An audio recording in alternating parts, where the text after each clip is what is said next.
O 4-3-3 é um dos sistemas mais famosos no futebol moderno. Neste vídeo você vai entender o porquê que grandes treinadores como Jürgen Klopp e Pep Guardiola utilizam a plataforma do 4-3-3 para ter muito sucesso no tipo de futebol que é jogado atualmente. O 4-3-3 é muito utilizado principalmente por técnicos que adotam o famoso jogo de posição, que começou com a Holanda no famoso futebol total, foi evoluindo ao longo do tempo, até que hoje nós chamamos de jogo de posição, que nada mais é do que você ter atletas bem posicionados em todos os setores do campo, principalmente se a gente for dividir o campo em 5 corredores. Ignora as minhas habilidades desenhistas, mas se a gente for definir aqui os corredores do campo, que o jogo de posição usa, principalmente nos treinamentos, para os atletas entenderem onde se posicionar, você consegue ter uma ocupação racional dos espaços, visando criar vantagem sobre o adversário.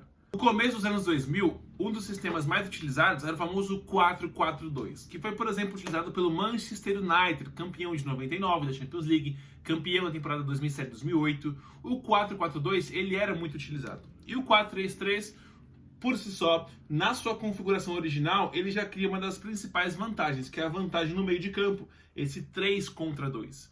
E isso é base do jogo de posição, construir vantagens, de preferência vantagens numéricas e posicionais. Nesse caso, o 4-3-3 se mostrou muito poderoso e vem sendo utilizado justamente por isso, porque ele facilita essa criação de vantagens em diversos setores do campo. Quais são as vantagens de utilizar o sistema 4-3-3? Por que Guardiola, Jürgen Klopp e diversos outros técnicos que tiveram sucesso no futebol moderno utilizam a plataforma 4-3-3? Primeiro, porque ela é uma plataforma que facilita a criação de linhas de passe. Se você for observar, você tem diversos triângulos se formando.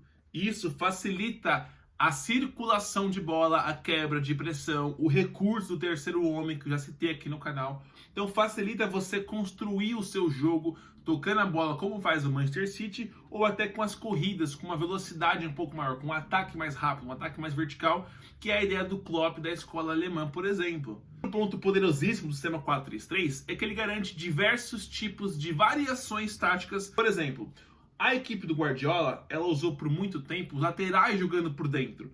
Então, os laterais do Manchester City ou do Bayern de Munique se aproximavam do volante, do pivô, permitindo que os meias se aproximassem mais do trio de ataque, formando aquele 2-3-4-1, 2-3-5, leia como se quiser. Esse tipo de vantagem do sistema 4-3-3 em variar para o 2-3-5 permitiu o Guardiola evitar com que, por exemplo, na época do Bayern de Munique ou até do Manchester City, a equipe super ofensiva dele sofresse com contra-ataques, visto que quando perdia-se a bola próximo do adversário, ele já tinha jogadores prontos para fazer a pressão. Outra variação bem comum que pode ser feita através do 4-3-3 é como a equipe do Klopp atacava. Posicionalmente falando, ela é bem parecida com a do Guardiola, porém com dinâmicas diferentes. Na equipe do Klopp, os pontas se aproximavam do centroavante, os meias não avançavam como os do Guardiola, eles mantinham mais essa posição central, para os laterais Robertson e Arnold avançarem, formando aquele mesmo sistema 2-3-5, porém com dinâmicas diferentes. Então olha como o 4-3-3 ele também te dá um repertório grande. Se você tem pontas que são muito bons no ataque, num contra um, você pode usar o modelo do Guardiola.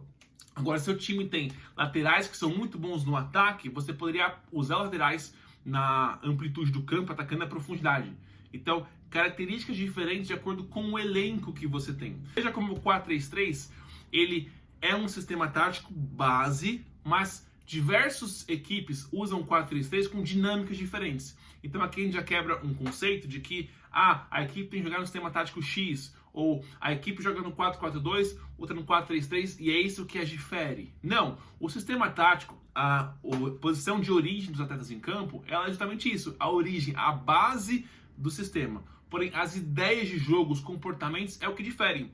Reparem como um 4-3-3 do Klopp e um 4-3-3 do Guardiola são equipes completamente diferentes, com mudanças de comportamento diferente, com ações diferentes, com ideias diferentes, mesmo que eles sejam feitos através do mesmo sistema base, o 4-3-3. Defensivamente falando, a gente tem aqui 2 a 3 variações que podem ocorrer. Primeiro, equipes que marcam pressão alta podem usar o sistema 4-3-3 como base para pressionar, porque Se a gente usar o que a gente chama de marcação com a sombra, o 4-3-3 se torna fundamental e muito poderoso para você defender já em bloco alto, marcando a frente. Se você posicionar os atacantes na entrada da área, você consegue marcar tanto quem está à frente contra quem está atrás. Por exemplo, caso o zagueiro receba a bola, o ponta, que é o mais próximo e geralmente faz essa pressão, ele consegue marcá-lo dessa forma, pressionando, né, encurtando o espaço de quem tem a bola, porém também fechando essa linha de passe. O time do Klopp fazia muito isso, né? O ponta fazia essa marcação, às vezes até o centroavante fazia essa pressão, mas geralmente era esse ponta. O 4-3-3, principalmente o 4-3-3 do Klopp, ele defendia também com essa mesma configuração. Então, caso a bola chegasse em um corredor, você via os meio-campistas balançando para defender do lado. E aí você consegue gerar um grande congestionamento, né? Vários atletas aqui, porém deixa o espaço da inversão livre. Esse é um ponto fraco do 4-3-3 dessa forma, principalmente defendendo ou com triângulo ou em linha. Porque caso a equipe adversária consiga bater a pressão a ponto de deixar a bola descoberta e inverter esse jogo, provavelmente, principalmente contra um 4-3-3 da equipe adversária, deixaria o lateral no mano a mano. Então essa é uma das vulnerabilidades do 4-3-3 no ponto de vista defensivo. Uma forma de superar esse ponto é através da variação 4-1-4-1, que é uma variação do 4-3-3 para o formato defensivo, onde você recua mais os pontas, você perde um pouco de pressão nessa parte, porque só tem um jogador para pressionar. Então, se tivesse aqui 2 zagueiros, por exemplo, eles bateriam fácil essa pressão. Mas a grande vantagem desse sistema é que você tem o camisa 5, nesse volante, o pivô, como cobertura. Por exemplo, vamos supor que o lateral saltou para pressionar a bola. O zagueiro mais próximo faz sua cobertura e o volante entra na linha de 4. Cobertura defensiva. Vamos supor que os zagueiros tocando a bola bateram o centroavante e vão progredir por esse lado. O meia dessa região pode saltar a pressão e o volante faz a sua cobertura.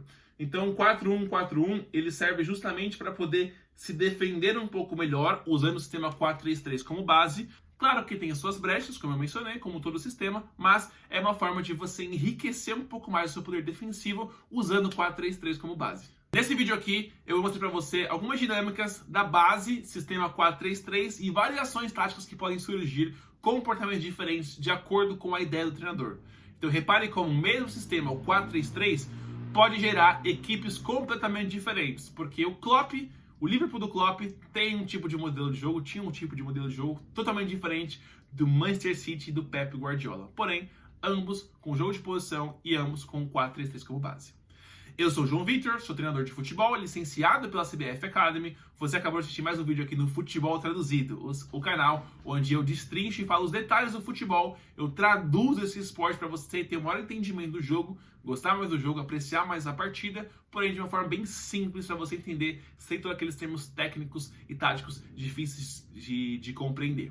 Se você gostou desse vídeo, se inscreva no canal, deixa o seu like e comenta aqui embaixo a sugestão para o próximo vídeo que eu trarei aqui no canal. Eu te vejo aqui no próximo vídeo, então. Um abraço e até semana que vem.